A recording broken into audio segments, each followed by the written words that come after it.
last point I want to get into for this conditioning day of basketball is what I like to think of as the conditioning debrief, which is a lot to do with your post-performance mindset. Yes, a lot of the conditioning that you're doing has to do with testing yourself right here and now to see how you do and how you handle it and how you can push through to hopefully get better. But the underlying reason for why we do anything on the basketball court, games, practice, studying, training, anything, is not just about that moment. Meaning, like, for conditioning days, it's not just about how hard and long can you push yourself on the basketball court. It's not just about punishing yourself and really pushing yourself to your limit and really like running yourself into the ground just to see what you're capable of. That may be part of it, but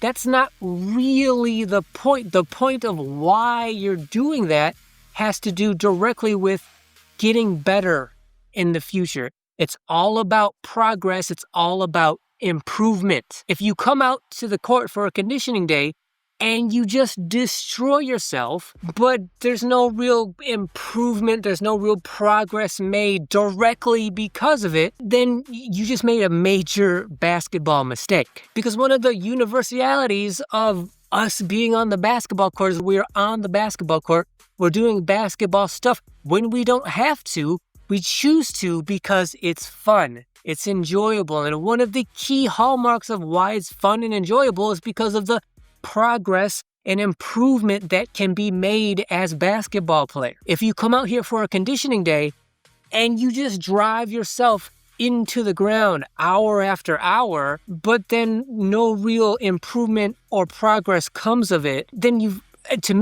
pretty much essentially just wasted your time by punishing yourself. All of the effort that you're putting in for today, there needs to be some translation into improvement, and all of the energy, effort, and time that you put in to this conditioning day, there needs to be some significant amount of translation into improvement and progression in the future. If you want to just punish yourself and put yourself through physical pain and torture, then just go for a marathon run or something. But if you're on the basketball court doing basketball conditioning, then that better pay off in some significant way in the future, whether it be tomorrow or next week or next conditioning day, whatever it is, there needs to be some sort of tangible, noticeable takeaway from all of the work you just did, especially on a conditioning day, because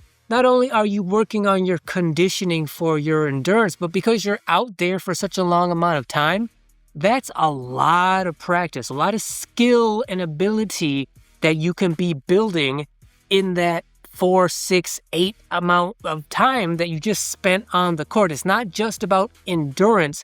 Because you're out there for such a long amount of time, you're naturally and forcefully going to just have that time, all of that time to build skill and ability that you wouldn't have if you just came out here for 45 minutes for like a normal practice or whatever. So at the end of that day, before you leave, before you go home, before you leave the area, the court, the park, whatever that you're in, one of the best ways to not only attain but retain that improvement and that progress is to mentally debrief yourself. So while you're still at the park, before you leave, take some time and just, as weird or whatever as it may sound, think about what you did, how you accomplished it, your strengths and weaknesses, what you did right, the mistakes that you made, and how and why all of that happened. Also, how and why you can take from whatever happened during that day, how it can translate into progress and improvement that can be made going forward. Because the longer you're out here for that conditioning basketball day, the more stuff you do, the more stuff you can then learn from, the more takeaways there are to have. So before you leave the court and go home and just immediately start to relax, while you're still there, do a mental debrief of all of those things.